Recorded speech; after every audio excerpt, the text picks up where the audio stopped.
Let me tell you of the days of high adventure.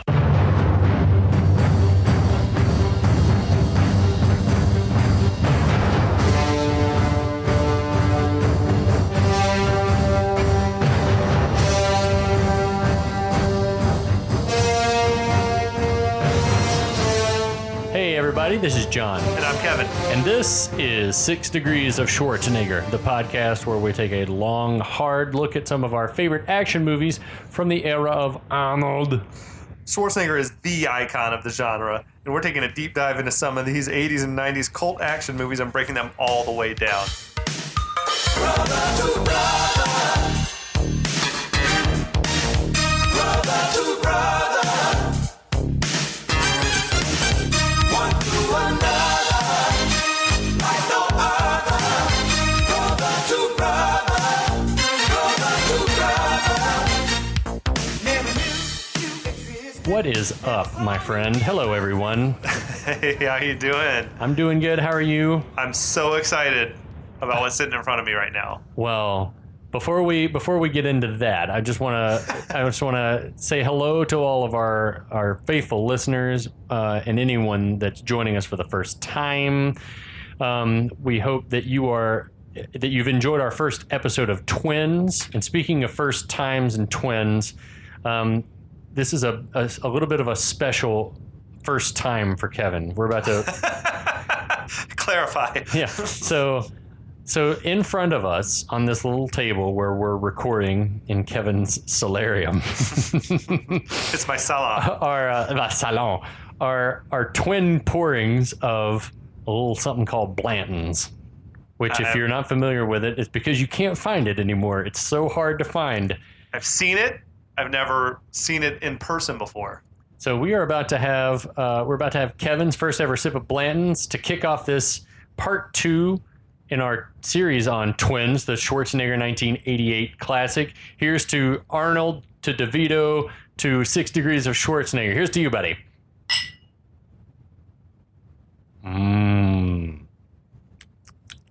That's good.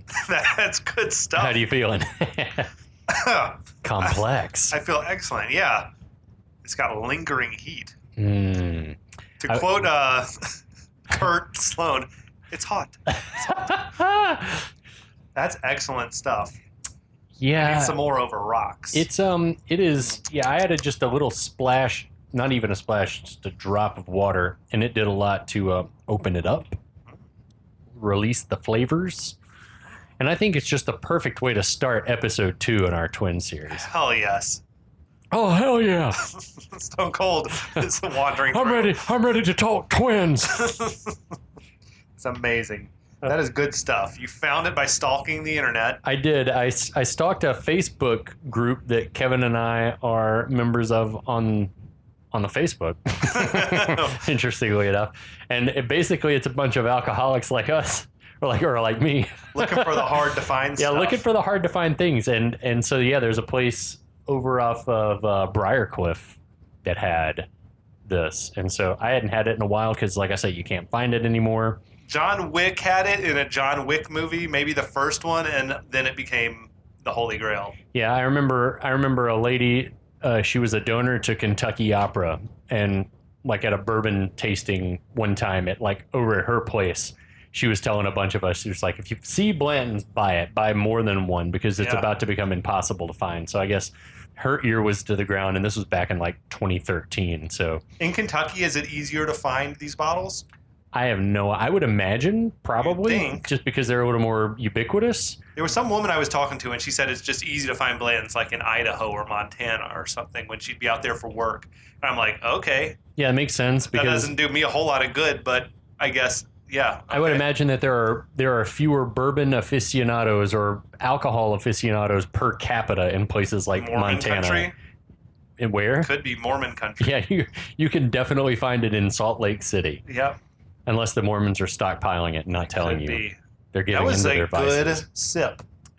It's excellent. It's just lived up to the memory of it being so excellent. Yeah.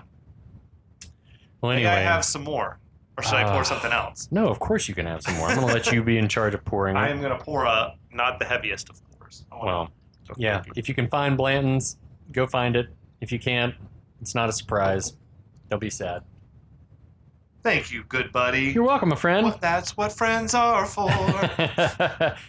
Absolutely. All right, I guess we'll talk turkey, and by turkey, I mean twins. What? What even happened in the last episode? I'm blackout. So in the last episode, we are introduced to Julius, who is a superhuman who was created in a lab in the early 50s by the U.S. government. He was created and lived on a desert island until his mid-30s with a scientist. Mm-hmm. And then the scientist broke the news that, oh, hey, it wasn't just you. You had a twin brother. And we gave him to an orphanage. A conspicuously German scientist. He's a Nazi. I in my heart of hearts, I feel like they cast him or had that actor do a German accent just to try to explain away Arnold's accent. That makes sense. More so How about that? But yeah, it doesn't. The optics aren't great. No, he's a Nazi. 100. Definitely a Nazi. It's the only possible. So as this news is revealed, Julius, feeling a sixth sense, feels somehow that his brother Vincent is under duress and travels around the world from his tropical island to find Vincent, who's a real shitbag in L.A., played by Danny DeVito. We also meet DeVito's off and on girlfriend Linda and her sister Marnie, as well as we find out the fact that Vincent owes 20 grand to some loan sharks, and that he has a lot of different jobs, including hawking stolen cars and selling socks. And when he gets landed in jail, Julius finds him after visiting the orphanage where he escaped as a child, from which he escaped. Jesus. And literally. If it's dark. Yeah. If you didn't if the movie wasn't a comedy, it's very dark. Yeah, it definitely is. And so Julius ends up breaking his brother, and by that we mean bailing him out of jail. Mm-hmm. And to show Julius thanks, he ditches him in the parking lot. He does. He leaves him in the impound lot. And so that gets us caught up on part one. Yeah. And brings us into part two. At the we'll pick up at the airport parking lot. There's a couple of shady looking characters. They drive off in like a brand new shiny Cadillac. Coupe de Ville sedan. Coupe sedan de Ville, he says. Coupe de Ville. Yeah. Fucking Caruso. David Caruso's like chewing the scenery as Al. Yep. He compliments the car. He comments on their Hawaiian shirts and sunglasses. I love it, yeah. Where you going? Out to Hawaii? Gonna catch some of them big waves? It's like they're both wearing driving gloves. It's all very like they don't look inconspicuous. Right. I feel like they stick out like a sore thumb. Definitely. And they're not talkative. Yeah, they sort of snatch the ticket away from him. He directs them up to park on level 4. Now they pull in as ominous music plays. The men pop a tape into the tape deck. They get out of their car, they wipe it down, and they arm the car with the car alarm, and they leave it there. Yeah, we get the feeling that something illegal, some illicit activities just happened. So we got Vincent entering an office building on Hollywood Boulevard, it looked like. He exits an elevator. Seems to be having been macking on like a woman in the elevator. He's also shaving again with his electric razor. Well, he's out of jail. He is saying something about like, well, I'll call you Saturday or something like that. Or, yeah, why not? Let's call it. So he pops out. There's some guys carrying furniture like through the lobby. Yeah. He's like, hey, where are you taking my desk? And they tell him he's 6 months behind on his payments on the furniture and they're repossessing it. Yep. Now he walks into his office, which is marked Vincent Benedict Incorporated. Jesus. Sports agent, artist's representative, import-export, automobile sales, rental leasing, wholesale patio furniture. Should have said socks at the bottom. I love that. He has a lot of jobs. He really does.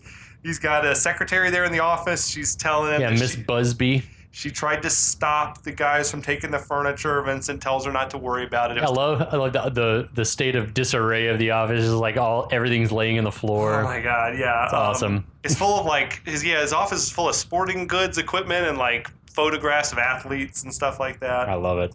The phone rings as Vincent walks into his office.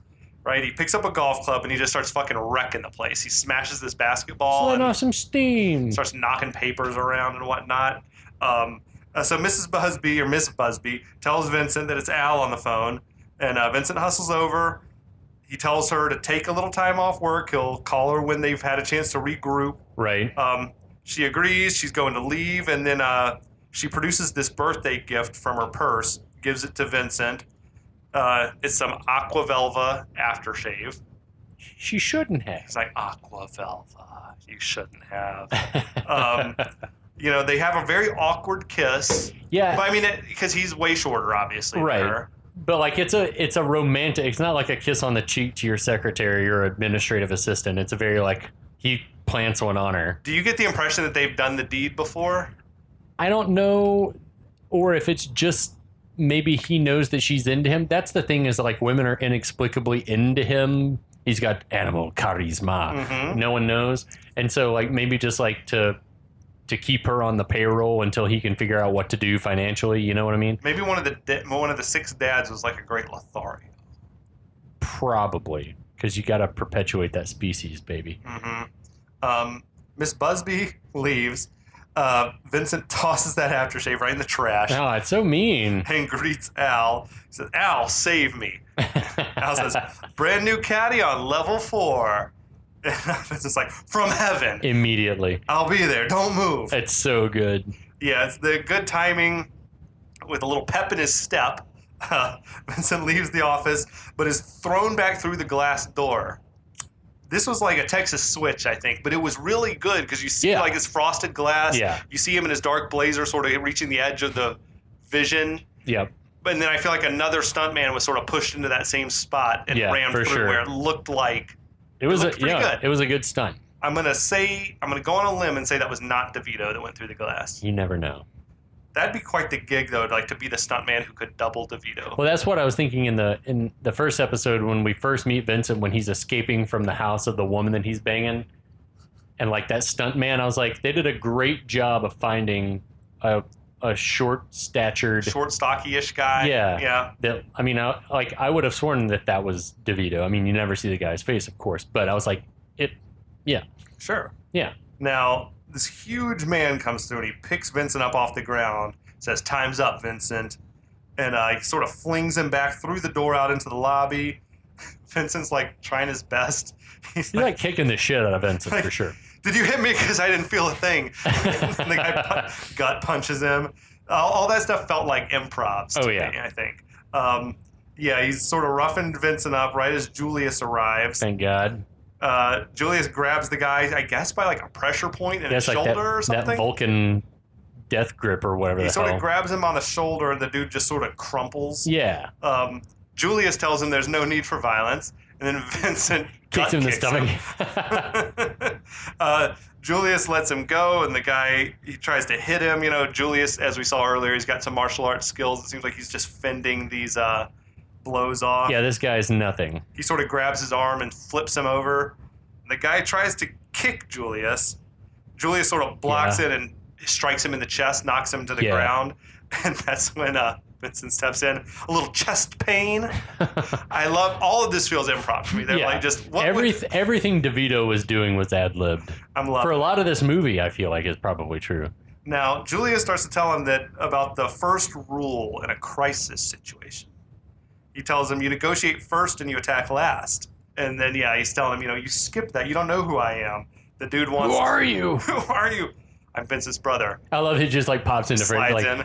We're twins. It's great. It's awesome. It's amazing timing. Yeah. Amazing timing. Maybe the best timed line in the movie, I thought, as I was watching it. Like, it makes me laugh. We're twins. I didn't watch the trailer, but I guarantee that line's in the trailer. For sure. Yeah. Then the guy, he goes to the wall, he plucks the fire axe off the wall because apparently, I don't think I've ever been in a place where I've seen an axe on the wall. I have never been in a building where a fire axe was in a box or hanging on a wall readily available for use. This is 2 straight movies that we've done where there's just been a convenient fire axe after The Rock. Yep. In The Rock, it was like a prison, and they had an axe just hanging on a wall. I guess you have to assume that no prisoners were up on that lighthouse. They but shouldn't anyway, have been. Yeah. It doesn't make any sense. Yeah, ever. I've seen those cabinets with hoses wrapped up and coiled up in them, but never a fucking axe. You had like the little like hammer and you break the glass and it's like break this glass and pull the thing. Yeah. Yeah, ridiculous. But so this dude comes at Julius with the axe. Julius remarks that the guy has no respect for logic, and then Julius he's angry. So he just he disarms the dude.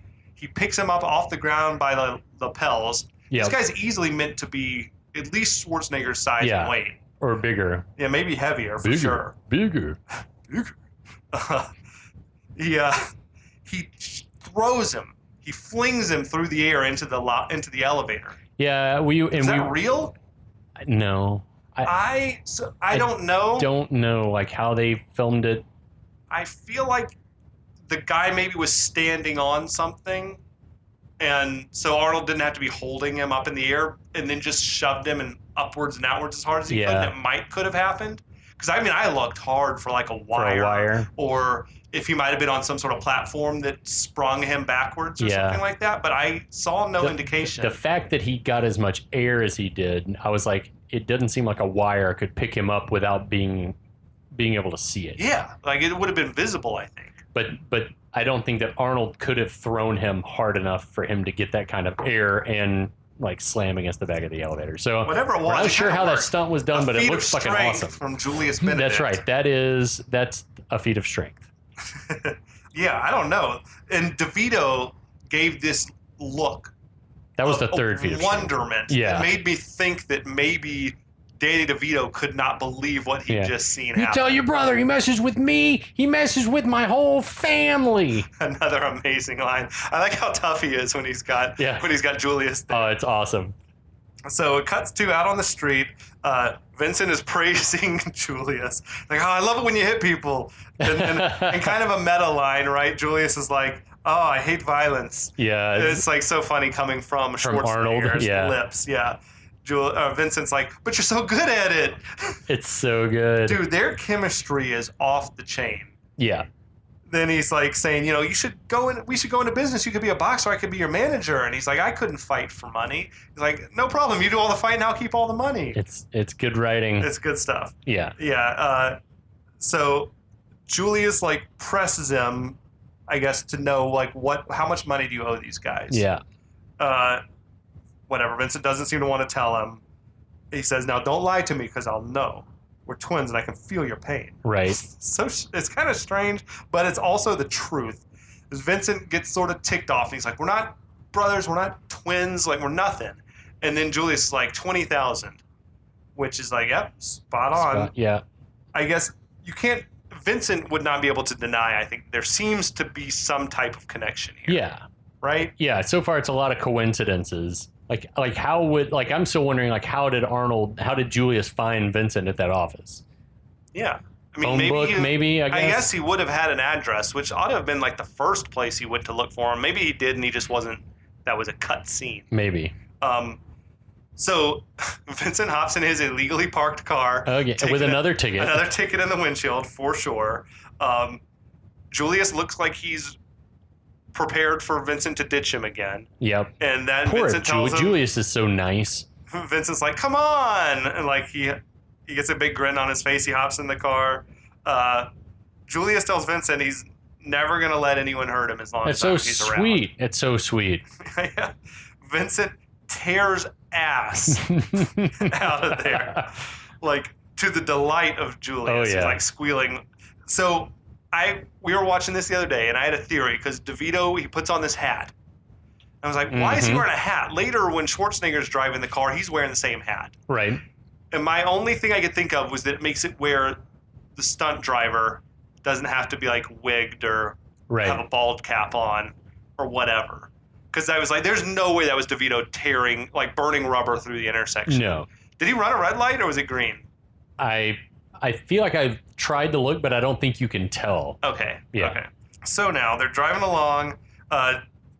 Vincent is telling Julius that he promised his friend Sammy that he was going to pick up this car that he's got parked at the airport. He asked Julius, would you be able to drive my car back after we get this other car? I love this bit. With the manual? Yeah, I love the bit with the manual. Julius is like, yeah, sure. Then he asks if he's got an owner's manual. And he's like, Yeah, in the glove box there. And he's like, oh, right. He's like starts speed reading the manual. It's amazing. He's just dragging his finger down like each page. When he's like, what are you doing with your finger there? what do you do with the finger there? It's like, I don't need to drive. He's like, whoa. It is. That's one of my favorite things, especially that line. What are you doing with the finger there? DeVito, he brings it. So they arrive at Al's parking deck. Vincent is like pretending to look for a hidden key. He's putting on a show of the keys not being He's like, there. surely it's behind the tire or it's up in the wheel well or whatever. He's like, he usually leaves the key here. Then he tells Julius, like, oh, you must have forgotten to leave the key, but a lot of handicapped children are going to be very disappointed. What a dirtbag. He's a bastard. I like literally. Vincent's like, what do you mean? And he tells him, well, this car was going to be auctioned off at this charity drive tomorrow. He's like, oh, well, let's go get something to eat. Beautiful. He's like, he plays it so well. Yeah, but I wondered about this is like, why could Julius not tell that Vincent was being deceptive here? Is he so innocent that he just doesn't believe that anyone would lie? That he trusts everyone, it seems like. Yeah. Like, he was real nice to the Klein brother. That's true. He gave him the benefit of the doubt. In mid-violence, he was like, let's talk about this. That's true. Yeah, that's what I chalk I'm just up saying to. it's But he like- has the mental connection. That's right. He's got the sixth sense, that clairvoyance with Vincent, seemingly. But maybe I don't know. I don't know. Anyway, he buys it. He suggests to Vincent, maybe we should just try to open the car up ourselves. He's like, geez, do you really think we should do that? It's for children. Well, you got a point. So he produces this like Slim Jim or lock picking device. He's like, I saw a guy from the Auto Club do this once. And he's just like pops that lock right open. He's like, oh, beginner's lock? That's amazing. Yeah, totally. Now the Cadillac's alarm starts going off. Right. And Vincent like scurries down underneath the dashboard, like looking to whatever disconnects something, I guess. Julius, he moves to the rear of the car and just fucking lifts the thing. We got our deadlifts fourth it. feet of strength. He lifts that thing up off the ground. He's groaning, whatever. The alarm cuts off. We get some great Arnold faces during the lift of that car. He has a good grunting, probably. It's impressive. Do we think he really probably didn't pick up the end of that car for real? If he did, then it must have been like a prop car where it was just the shell of a car, or something like this. Because I don't think that we have to wonder. Like, we think that Julius is like a Superman, right? Yes. He's not. Confirmed. He's not as strong as Schwarzenegger. He's like 20 times as strong as Schwarzenegger. Yeah. Like he's like Captain America, like you said. Like he's beyond. He is beyond superhuman. Like he is superhuman strength. Okay. So, yeah, he tells Julius tells Vincent, he's like, if you lift the car's rear end to an angle greater than 45 degrees, then the mercury switch in the alarm thinks the car is being towed away and it cuts off. Okay. Yeah, Vincent's just like sort of soaking it all in.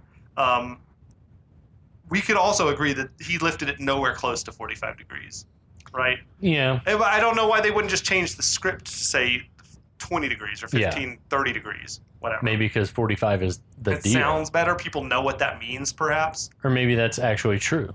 That could be.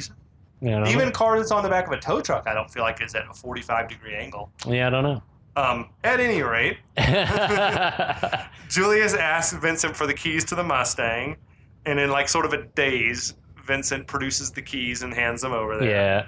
Now, they're driving out. Vincent sort of gives Al a little, the wink, wink, nudge, nudge. Thanks. Beautiful. It's a beautiful day. Yes. Yeah. Julius is like struggling to drive the Mustang. It's all very herky-jerky, like a lot of tires screeching. Yeah. Vincent tells him, step on it. And Julius, he floors it and then like screeches to a stop beside Vincent. But I mean, I love that. I'm amazed how well it's going. It's such a great line. A 5.0 Mustang would be a lot of car to handle for someone who's never driven before. Agreed. That's a lot. It does seem to be an automatic at least. Yeah. So there's no gear shifting involved. Otherwise, he'd be fucked. I like Vincent telling him like just use 1 foot at a time. 1 foot. Okay, I will do it. He seems like he just tore off. He wasn't even looking like if it was a red light or what. Yeah, it was sort of a similar situation when he peeled out earlier. We didn't know if Vincent ran a light. Didn't know if Julius ran a light there. Anyway, Julius has left Vincent in his dust. Vincent, back in the Cadillac, he picks up the car phone. This part is great. Well, it's one of those blasts from the past that you love. Also. I love the old school car phones. Old technology. I mean, Vincent is begging to get caught. He's like making calls from the stolen car. He's calling his own personal car from the stolen car. Like, he's not going to get away with this. No. God, I didn't even think about that, but yeah. He's like leaving a huge trail. Idiot. Now, Julius hears the car phone ring. I feel like it's almost like another psychic moment where he sort of figures out what he needs to do, because I think they cut to Vincent and he's in his car and he's like, pick up the phone, the little thing making the noise, and then it seems to click for Julius. He picks that thing up. They get to talking a little bit. This is Vincent's car. Can I help you, please? Vincent's got like all the fucking luxuries, man, for a dude who seems to be broke. Mm-hmm. He's like got a nice car with the car phone. He's got an office on Hollywood Boulevard, a house we haven't seen yet. We're going to see his house later, and it's ridiculous. Yeah. Yeah. I like he's like, hey, it's me. Vincent, where are you?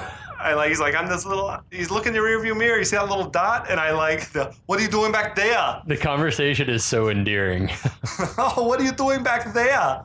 He's just like geeking out. It's like the best day ever for Julius. He's like a puppy dog. It's like every day is the best day that he's ever had. So Vincent tells him, he's like, we're going to pull into the supermarket. It's going to be coming up, on your right. He gets to the supermarket. He's like, oh, there it is. He just jerks the wheel. Cuts the wheel as hard as you can.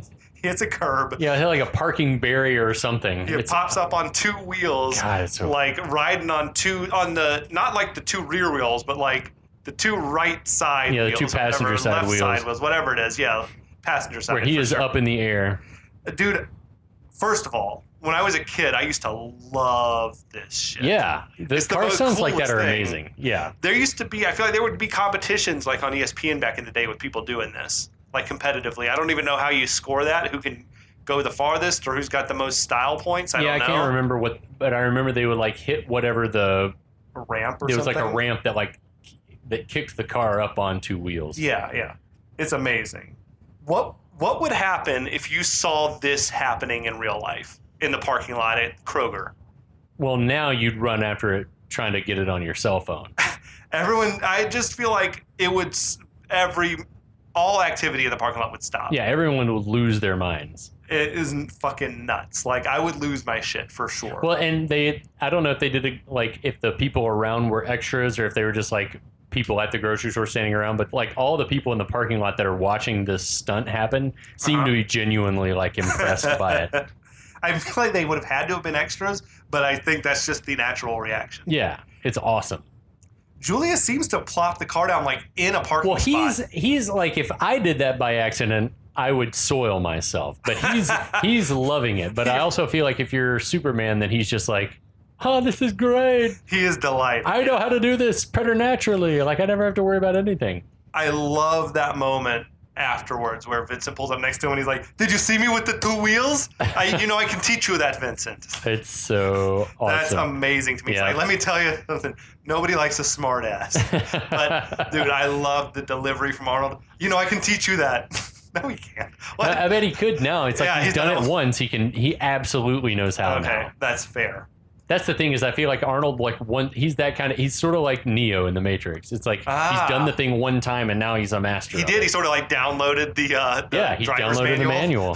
So fucking good. Now inside the supermarket, Linda and Marnie are shopping. He just happened to be there and smoking. That's the blast from the past for this whole part that like gets me is like people smoking in places, just like smoking in the grocery store, walking down the bakery aisle, the baked goods aisle, like getting your devil's food or angel's food cake and just smoking a cigarette. I get the impression this can't be a coincidence. I feel like there must be a plan. Vincent must have been like, I'll meet you at the grocery store or something. I don't see how this is a coincidence. It'd have to be the smallest world ever. I think it's a coincidence because he was just there to get groceries for him and Julius to have dinner. I guess so. That's a coincidence of coincidences. Yeah. But I'm into it.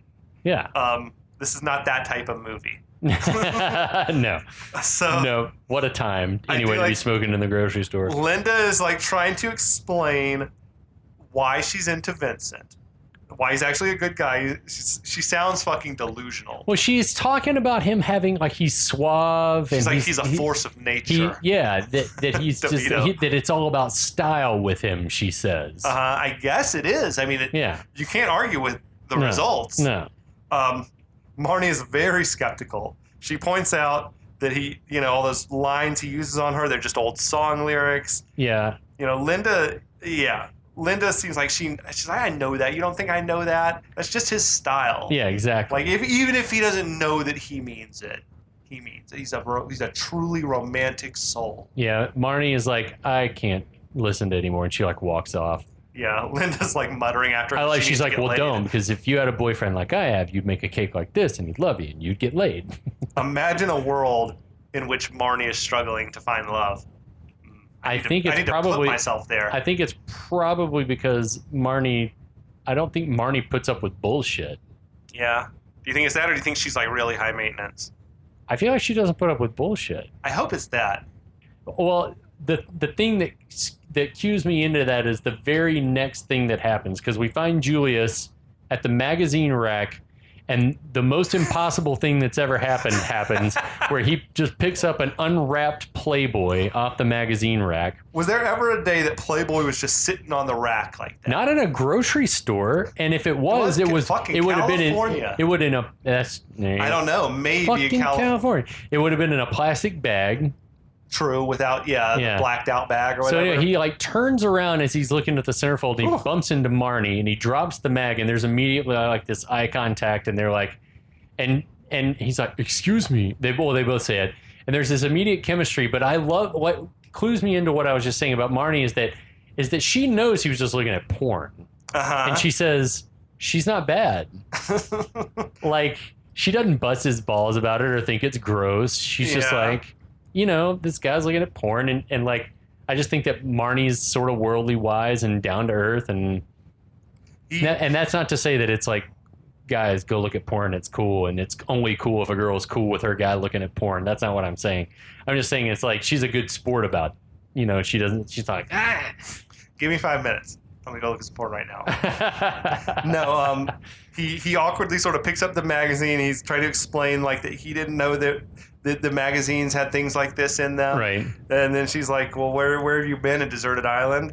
He goes into like this spiel of his journey. It just so happens. He's like, "I love that." Yeah, he's got that like speech is always locked and loaded. I think he used it on in the prison or the jail. Yep. He used it at that dude on the street who was trying to rob him. He's like, I come from a tropical island 300 nautical miles southwest of Fiji. He's not a great storyteller. Yeah, we got Vincent sort of overlooking this and like rolling his eyes. And he's like, I've only been in LA for a couple of days and I've already found my brother. It's funny that Vincent doesn't even seem like surprised that he's talking to Marnie. To your point earlier about like, what if he knew they were there? But I think it's just that he's more like bemused by the situation. He's like, oh, of course. He's macking on Of course, Marnie. yeah. So, yeah, he says like, this is my twin brother, Vincent. She turns around and like, Marnie is just in shock. Rightfully so. Yeah. I don't even know how a person should react if in that situation. That you're like, you're not twins. Like, what? No, There's such a thing as this fraternal guy. twins, though. There is, but she knows Vincent. Yeah. Like, well, then Linda arrives weird. and she's like, I didn't know you had a brother, and he's like, me either. It's like, how about Vincent's line? You look gorgeous in this light. Like the fluorescent light at the grocery store. No one has ever looked good in grocery store light. I loved that. It's good. It's like he's just a non-stop like game spitter. Oh yeah. Anyway, I was into it. It's very funny. Julius is like ridiculously excited that sisters that Marnie and Linda are sisters. And Marnie, justifiably, still in shock. She's like, twins? Yeah. Marnie and Julius, may I say, are absolutely frothing for each other. They are worked into a vigorous lather. So now, out in the parking lot, Vincent seems to be sort of like low-key explaining to the girls that Julius, he's like harmless. He just, he latched on to me. He just I'm came looking into out for town. him. Yeah. The implication seems to be that Vincent is not He's a not believer. sold. He doesn't Yeah. believe that they're actually brothers or twins or anything of that nature. Agreed. Vincent makes the smooth getaway. He's always he's a smooth talker. He's like, well, catch you later. It's nuts. And then Julius tries to mimic that, but he's got the Mustang in reverse and goes squealing off backwards. I've only been driving an hour. Yeah, he comes back. Dude, I read a thing where this speaks to Arnold's work ethic. That he hooked up with Milton Berle before this movie, he wanted to work with a comedian, work on his comedy timing. Oh, And I feel like that's amazing. it shows in a scene like this, where it's just everything about it is so, Totally. pitch perfect the way he did it. Yeah. Totally. I love Arnold's dedication, though. I do too. He's if I'm going to do a comedy, I'm going to do it the very best I can. Again, life lessons to be learned from Arnold. When you have millions of dollars, go find the best person you can find to do a thing to teach you how to do that thing. Yeah. Now go do it. All of you. So, back at Vincent's house, they're unloading the groceries. Yeah. Vincent's house is straight up nice. How much did you say it's worth now? So I did a little Google stalking, a Zillow stalking. That house where they filmed, which I should say has been renovated, it's a $4 million house now in Santa Monica. But they put a second story on the house. Jesus. It's now got a second story. So I feel like it was big then, though. it was big at for least one dude. 2 or 3 bedroom, probably. Yeah. I mean, I would think the size it was then, it would probably been at least half of what it costs now. So Yeah, that house if that's was a $2 million $1 house, yeah. maybe back in the 80s, it might have been $1 million. It was still $1 million house, I gotta think. Just because of the real estate. Being in Santa Monica, Yeah, hell yeah. yeah. Julius is asking Vincent if Linda is his girlfriend. Yeah, kind kind of. He's like, is Monty your girlfriend too? It's just, that's a strange Does thing. Julius not know how relationships work? But I think also, he kind of doesn't. but also, it might just be because because in a lot of cultures, people do have more than one partner. Yeah. Whatever. We don't know how the fuck it was going down. Julius We don't know is very Werner- liberal-minded. How many wives did Werner have on the island? He was definitely having sex with Moo Lady. And then whoever else might have been there. He may have been Sure. having sex with Karate Karate Guy. man, karate teacher, Any sensei. number of one of Whoever else might be there. Any one of a number of interns. Any Who knows? castaways who watch them on the island? Do you think they were hunting people for sport on that island?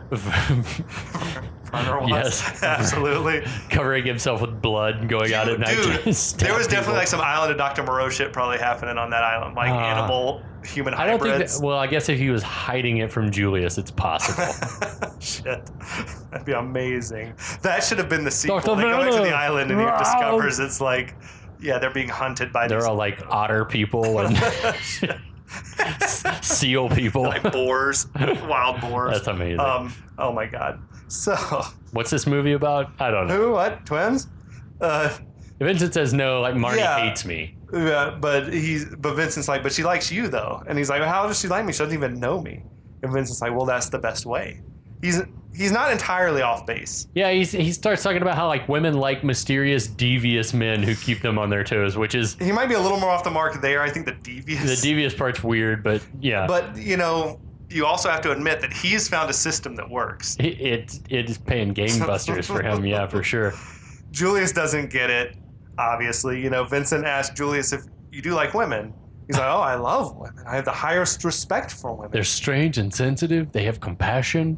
Vincent hits the nail on the head. You're a virgin. That's private. Then he goes walking off. He's like a 230-pound virgin. Aww. I think when I was first watching this movie, I was so young I didn't even know what that meant. Yeah, Being a virgin or not. I'm like, Yeah. huh? Whatever. I don't know what it means, but I wouldn't have in 1988. It was obviously something that that Julius was embarrassed about, Although I will say, inside the house, they're walking in and Vincent's being kind of nice about it, saying, it's just one of those things, Yeah. Vincent, yeah, he doesn't treat him like a total dirtbag about it. No. Which is great. I think he's realizes, if nothing else, Julius is just a genuinely nice person. Yes, definitely. Now, inside the house, Vincent is greeting his cat, Julius. What? He's apologizing for neglecting the cat. Yeah. Which got me wondering, how long has he been gone? Well, I like that he It's says at that least overnight in jail the day before. he's been gone 2 days. Was he gone even? He was gone the previous night at that woman's house. He hasn't been home in 2 days at least. You think? Yeah. Okay. I was trying to look because he does seem to be wearing the same clothes, Yeah. basically. He's been gone for 2 days so straight. he rolled out of bed. He went to the parking. No, he rolled out of bed with that woman. He went to find Linda to hit her up for money. Yep.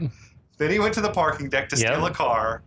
Then he went to go sell those socks. Yep. Got busted.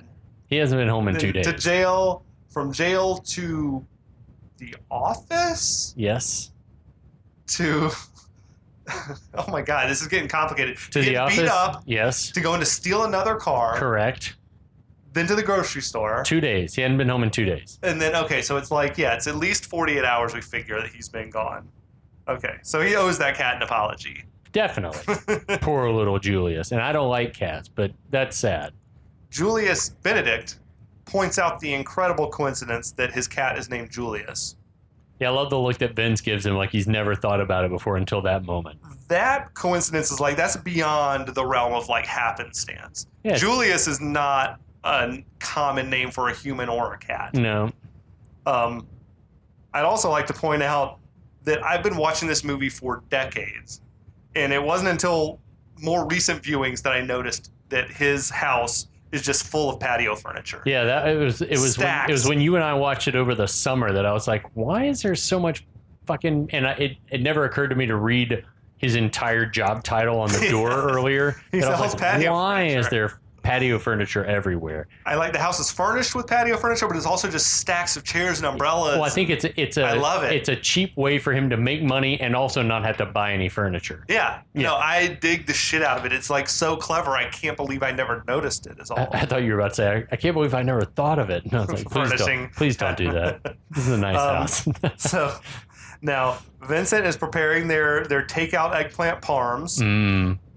Julius is intrigued by the microwave. Yeah. He surely knows that microwaves exist, wouldn't you think? They had to have had electricity of some kind on that They island. surely did. I could see them not having a microwave, but I would think that he would be aware that this contraption exists. He knows that automobiles and other things exist. He knows how beer was made. He knows what a microwave is. Okay. For sure. I would have thought so as well. But he still can be intrigued by it because he's never seen one. He's never seen one work. Yeah, How does it work? I still don't honestly know how a microwave works. The tiny nuclear reactor cooks shit. inside. I don't know, dude. Should we be wearing a lead I've often apron? thought about it. I've often been very wary of the microwave. Yeah. How does the radiation stay inside this glass? Whatever. Anyway, give them to every American. It's fine. Well, Vincent's explaining to him, I know you're used to spearing fish in the lagoon and all that, That's but amazing. here on the mainland, we just nuke it. I love that shit. And I love all their synchronized table movements with the napkins and them moving their glasses and stuff. I will also say Vincent's house is like a bonanza of product placement. Yes. Which kind of makes sense when you're unloading groceries. Yeah. Maybe, but there was Brawny and Pringles and Coors and Raid. It was a lot going on in the background. A winning combination, Raid and Pringles. Yeah. Then Vincent saying this thing that I've never heard anyone say, but Julius seems to know, or they've got the mind meld going. Yeah. Through the lips and over the gums. Look out, stomach, here it comes. It's very effective. I love nuked food. I love nuked food. All this is very effective in convincing us that there is some special There's bond. a connection, but no shit. Anything covered in that much cheese is delicious. Oh, yeah. So fuck it. I'm with him on his more cheese the merrier. Yeah. Put cheese on any. If there's cheese already on a thing, then more cheese would make it better. If you took a waffle and put cheese on it, or something, I could see brownies with cheese on it. I was about to say, I don't know. I could get down with some cheese on some brownies. We'll figure it out At a commercial break. We're gonna do the hard work. That's right. Research. We're gonna save you all the trouble and let you know how it is. Now back at the parking deck, there's ominous music playing as this mysterious man walks up. He looks very confused by the empty parking spot where the Cadillac he used to be. Yeah, and this is our friend Marshall Bell, who would go on to be in Total Recall in a couple years with Arnie. We saw him recently in Deadwood. Yeah. Great character actor from this era. Yeah. Sort of always plays the same note of human being, but it's always effective. We don't know who he is, but he's clearly going to be trouble for the Benedict brothers. Just given the music and his confused look. He's sinister looking, to say the least. Now, back at Vincent's, Julius has explained their origin to Vincent, apparently off screen. I love all this. Yeah, they're sitting at the patio table, like just set up in the dining room or whatever. They outline this like one of their fathers was a pro football player, one was a Nobel Prize winner. He says, like, mom was a superwoman but didn't survive the delivery. And so it's like the whole story is very, like, you'd be incredulous to hear it. Yeah. No, it seems like a thing that's not scientifically possible. Yeah. So Vincent's recapping what he's just been told in this like sarcastic way. It's like, I was sent to an orphanage while you were raised on a tropical paradise by a scientist who you do research for, but he doesn't actually pay you because you don't need money. But again, like Julius again, like doesn't appreciate the sarcasm. He's like, right. It's important that we find our fathers. We got to go find our fathers. And then that's Vincent's like, oh, you're the guys who contributed to the sperm milkshake. Which he's not far off. It was just mixed up in a flask. Basically, just mix it all together in a flask. Now, Vincent says, this type of story is every orphan's fantasy, but it's just a crock. He's like, my real mom and dad were rich and beautiful. And one day, there's going to be a knock at the door. And they're going to, like, he's doing this whole thing, like, oh, my darling, my treasure. We didn't know. How can you ever forgive us? And, dude, I will also say DeVito is a talented actor. DeVito's awesome. These scenes, I'm just like, he seems so real. Like, he's a hilarious guy, but he can also play these moments of sincerity. Go back and watch some of those old episodes of Taxi. Okay. He's so good. Is he like a jerk? He's the behind the glass guy, right? Oh, it's like, I mean, that cast was sick, first of all. I mean, just... Christopher Lloyd in that, too? Christopher Lloyd was in that. Annie Kaufman, Judd... Who's the boss was in it, right? Danza, yeah. Danza. I mean, like, it was a who's who list of the greatest actors. DeVito was fucking hilarious in that show. So Vincent get on TV Land and find some episodes of Taxi. Check that shit out. Now, in a major plot development, what?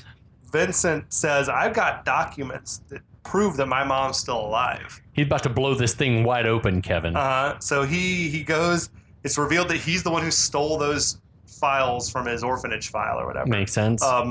He shows Julius this paperwork, like, from the government. It's basically a file saying, or a document saying that he's been, rejected for receiving aid because his mother's not dead. She just abandoned him. Sucks. Yeah, totally. The paperwork has an address for the mom in Los Angeles. It's like, there's no way that the secret government, like, shadowy group would leave all of this. Or name him Benedict. Exactly. Like, why would he have no last Fucking name name. him Vincent Price before you name him Vincent Benedict. Yeah, it'd be Vincent X or something. Vincent Z. They wouldn't have given him a name. They would have dropped him off. Or he's patient A and patient B. They didn't drop him off with an affidavit saying this child's name is Vincent Benedict. Like, there's no birth certificates involved in this birthing, I don't think. Unless these scientists are fucking stupid, which maybe they are. Maybe. Anyway, I love Julius's reaction is to be like overjoyed at this development. Yeah, he's like, oh my God, you know what this means? Like, our mom might still be alive. Oh, cool. Vincent is like, Vincent's got no interest in fighting. He's like, I don't know about your mother, Miss Perfect 1952, but my mother was a slut. And if she's still alive, I hope she's in a lot of pain. Ugh. Yeah, that's harsh. He said, but he's damaged. She dumped me once. There's no way I'm going to give her a chance to do it again.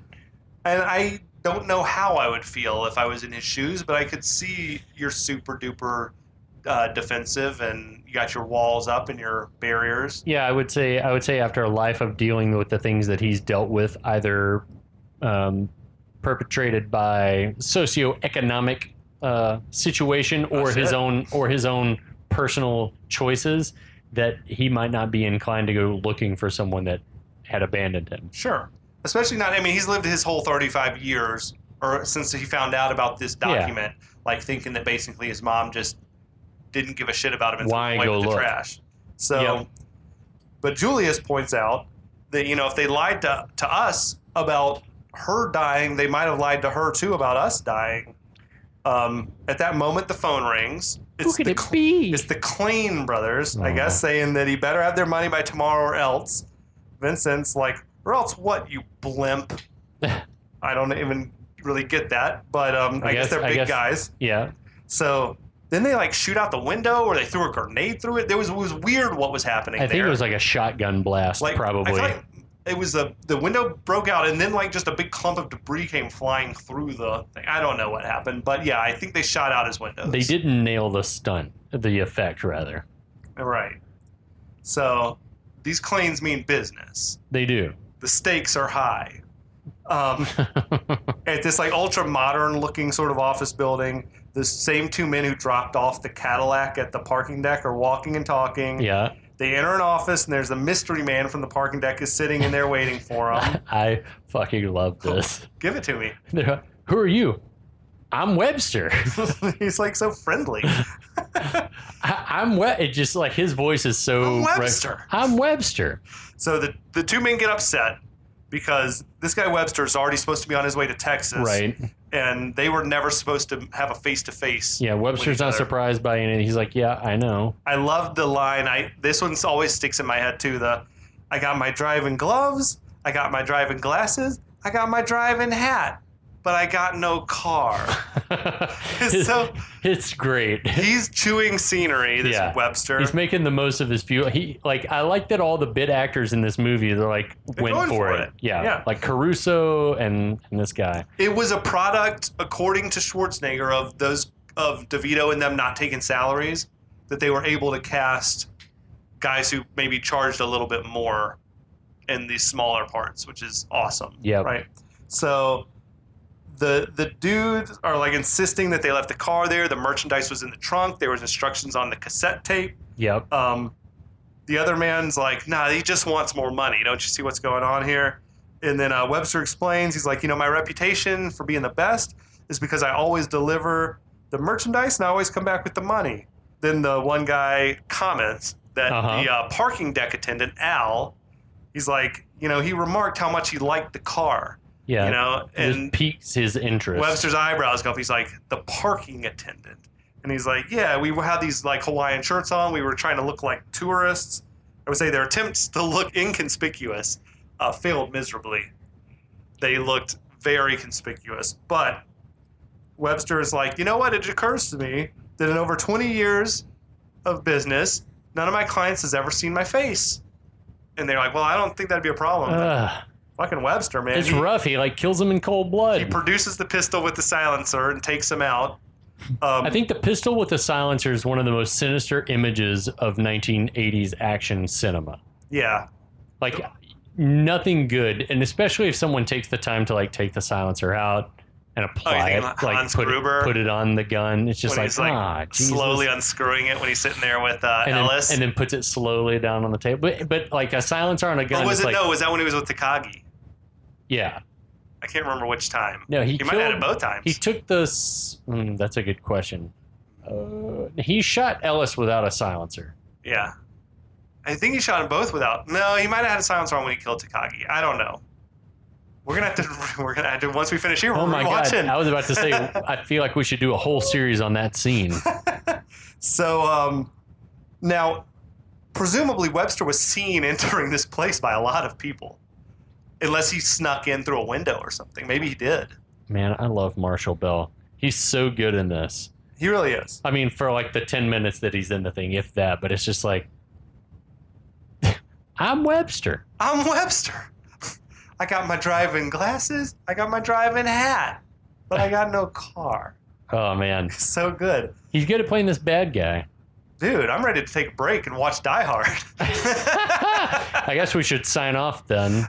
Yeah. Hope you guys are ready for episode 3. We're going to get that queued up for you. In the meantime, go enjoy yourselves. Stay warm. My parents are having snow in Kentucky. My siblings have snow in Tennessee. Shit. My sister has snow in New York. I want some. We're ready for our batch. I was saying, we're ready. We get rain. Well, we got to get the furnace fixed.